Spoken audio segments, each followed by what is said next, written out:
Samsung is trying harder than ever to convince people that its mid-range phones are closing in on flagship territory.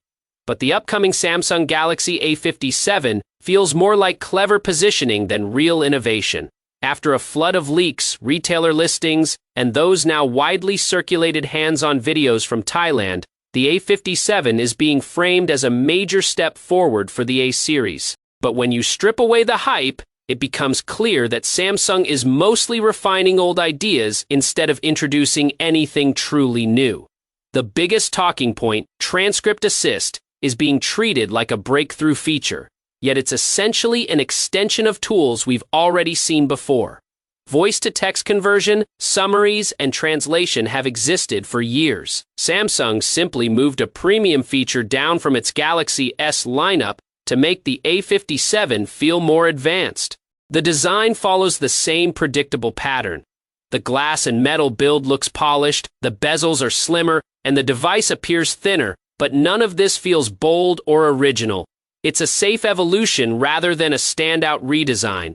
Even the triple camera setup and color options like lilac and navy seem more like cosmetic upgrades than meaningful changes. The phone looks good, but it doesn't feel unique or exciting in a market already full of similar designs. Performance-wise, the story doesn't improve much. The Exynos 1680 chipset is new, but Samsung's history with Exynos chips makes it hard to be confident about real-world performance and efficiency. Pairing it with up to 12 GB of RAM and a 120Hz AMOLED display sounds impressive, but these specs have already become standard in the mid-range segment. Instead of leading the competition, Samsung is simply keeping up and presenting it as a major leap. The camera system is another example of this repetitive approach. A 50-megapixel main sensor, 12-megapixel ultra-wide, and 5-megapixel macro camera might look solid on paper, but it's a combination we've seen over and over again. Without significant improvements in processing or sensor quality, it's unlikely to deliver anything beyond average results.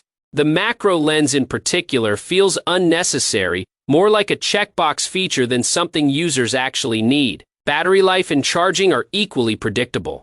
A 5,000 mAh battery with 45 watts fast charging is reliable, but nothing is exciting about it anymore. And while One UI 8.5 is based on Android 16 with up to 6 years of updates, it sounds impressive, but it raises a valid concern. Will this hardware truly keep up for that long, or is Samsung overpromising?